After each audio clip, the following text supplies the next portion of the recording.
Magandang gabi sa inyo lahat. This is Mike Padua. Nagbabalik ulit tayo sa ating update sa bagyong Sibising ngayong Lunes ng gabi, ika-19 ng buwan ng Abril 2021.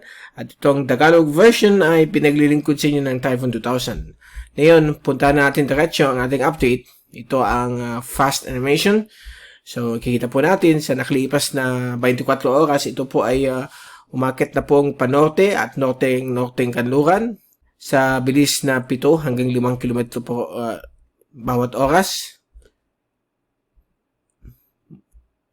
Mula 5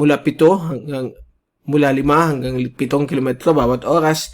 But sa kasulukuyan ng gabi, kalipas sa 3 oras ay medyo huminto po itong bagyong ito. Kasulukuyan nasa 220 kilometers per hour na lang yung kanyang hangin, down from 230 kaninang umaga. So, hindi na po siya super typhoon.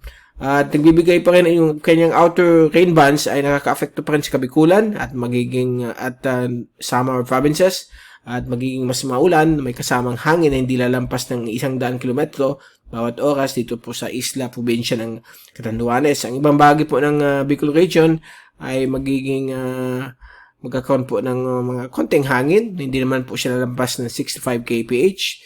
At gayon din po dito po sa may Partido District, coastal areas po ng Partido District ng Camarines Sur, pwede pa rin umabot yung hangin na hanggang 75 kilometro bawat oras. Okay, so gaya na sinabi natin kahapon, after ng eyewall replacement cycle ay yung sunod na mata niya ay mas malaki, and it turned out right. Kasyang-kasya po ang isla ng Catanduanes. Pasalamat tayo hindi dumaan itong bagyo nito, kasi yung bagyong Loleng way back in 1990 and 2008, way back in 1998 ay ang buong isla po ng Catanduanes na sa loob ng mata. Okay, so alam natin yung bagyong iyon, si Loleng, dahil pong nasira, may mga namatay din. So, let's hope and pray mga bagyo sa sunod na mga buwan ay hindi po makakapinsala at mag-cause ng mga casualties. So, nandito po siya. Huwag tayong matakot kasi in the next few days, akit pa rin siya unti-unti. But, monitor pa rin natin yung bagyong iyan. Okay? At kung titingnan natin yung zoom in satellite animation, so yan po, kitang-kita po natin ang medyo malaking sirkulasyon ng bagyong ito, 700 plus kilometers. So, yan po, nagbibigay po ng mga paulan dito sa may coastal areas po ng Camarines Sur at ibang parte po ng coastal eastern coast ng Bicol. At magiging mas malakas ang hangin dito po sa isla probinsya ng Catanduanes. Pero umabot po ng 100 kilometro bawat oras. Dito naman po sa may Kakamuan, Gastorena at Siruma, pwede pa rin umabot po hanggang 75 o 85 kph ang hangin. While dito po sa ibang bahagi po ng Kabikulan ay magiging normal na po yung hangin, 15 to 25 o 35 kph. Kaya din po dito sa Naga, halos ang nakanasan natin dito ay mga on and off na ulan. Mamaya i-check natin kung ilan na po yung total rainfall dito po sa City of Naga. At ito po yung at ito pong mata ng bagyo ay umaabot na sa mahigit 6 na kilometro ang kanyang diametro. Kaya talagang napakalaki ang mata niya. Ito naman yung ating track kaninang hapon. At yan po, kinangkita po natin ang pag-uusat. Napakabagal pa north-northwest. At ngayon po, nasa 4 kilometers na lang po ang kanyang paggalaw. At medyo humina na po yung hangin. Hindi na po 230. Maabot na yun ng 220 kph. Although category 4 at malakas pa rin po siya. Okay, so hindi po siya tatama sa naman bahagi ng ating bansa. And continue natin yung Asian Agencies track. So yan po, they all agree na ganyan ang kanyang track.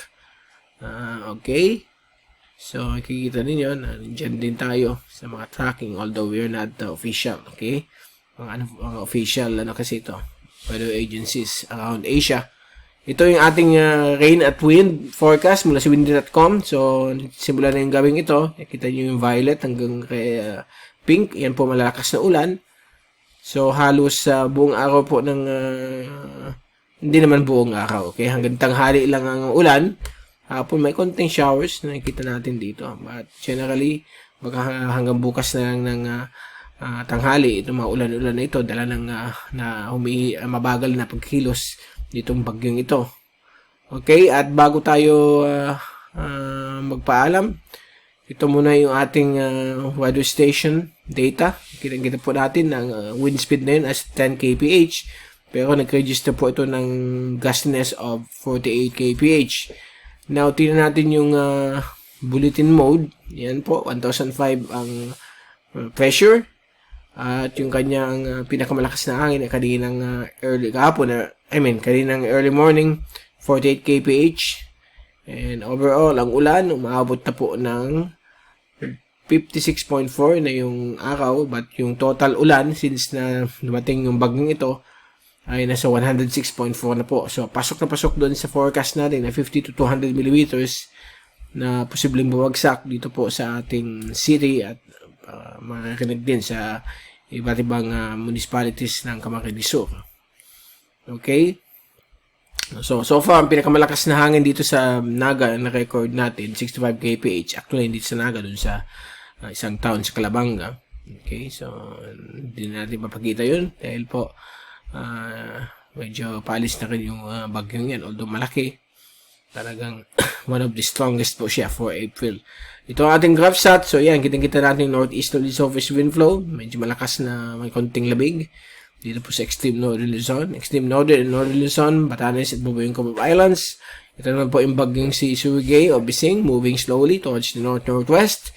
At meron po tayong shear line po dito, na baka ito ang kakabit dito sa bagyong ito. And then tuloy na po itong gaganito, magka-recurve papunta sa karagatan sa katimukan bahagi po ng Japan. Okay? And then ito yung bagyo. Ka-affecto na yan yung outer band sa Bicol at Samar. And also parts of Masbate. Meron tayong dalawang shallow dito but no worries. Hindi naman po mag-intensify so far for the next few days. But i-monitor natin yan for any new development. May high pressure dito tayo. Okay, may high pressure tayo dito. Subalit ito po ay gumagalaw na po papuntang east. So, inaasahan po itong bibilis ng kanyang pagtakbo. So, yung trough affecting parts of Visayas pa rin. And so far, yan po ang ating latest sa araw na ito ng Lunes. At babalik ulit tayo bukas for more updates. From Typhoon 2000, ito si Mike Pado magpapaalam. Mag-ingat po tayong lahat. #weatherwiser. #TyphoonWiser at maraming salamat po sa pagpanood sa aking channel.